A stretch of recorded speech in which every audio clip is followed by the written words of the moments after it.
Ada orang yang mudanya miskin tapi tuanya kaya, ada juga orang yang mudanya miskin tapi tuanya itu tetap miskin. Kenapa? Nah, ini ada banyak faktor ya. Salah satunya itu adalah sifat. Sifat-sifat apa aja yang bisa kita buang jauh-jauh dan kita koreksi supaya kita meningkatkan kemungkinan kita menjadi kaya di dalam hidup. Jadi orang-orang yang ujungnya miskin itu adalah orang-orang yang kepalanya kepala batu. Kenapa?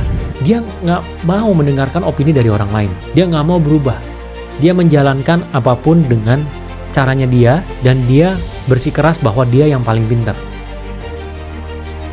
Yang kedua, itu adalah dari sisi pikiran negatif. Nah, ini juga penting. Orang-orang yang dia susah untuk menjadi kaya dalam hidupnya, itu adalah orang-orang yang dia isi pikirannya itu negatif. Ngomong apa-apa selalu negatif. Jadi misalnya kita ngomongin tentang ada temannya pebisnis. Dia tadinya punya cabang 1, sekarang dia punya cabang 100. Dia mah hoki. Terus sifat yang ketiga itu adalah dari sisi mau kelihatan kaya.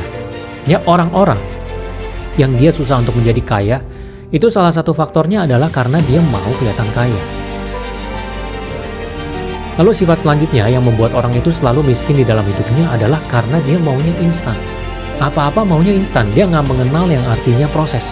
Jadi misalnya proses itu ada orang pengen kurusin badannya. Dia jaga makanannya, dia makan nasi merah, dia kurangi minyak, terus dia lari setiap hari. Dia lakukan ini selama 6 bulan, 12 bulan, ya, akhirnya badannya turun beratnya. Terus badannya juga jadi berotot karena dia juga misalnya ngangkat beban.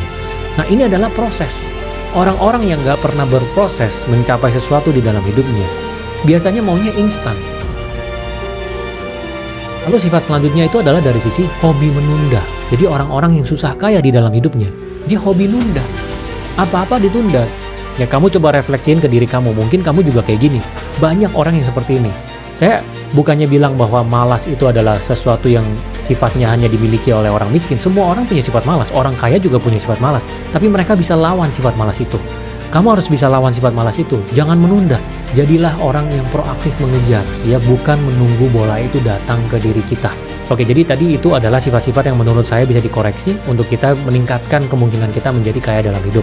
Saya harap kalian di sini nggak cuma dengerin doang, ya, terus asal lewat aja, tapi benar-benar catet dan coba resapi, refleksikan ke diri sendiri. Kalau misalnya kurang jelas, dengar lagi, ya, dan langsung jalankan. Kalau misalnya ada yang bisa dirubah, langsung dirubah, ya, berdasarkan apa yang saya jelaskan.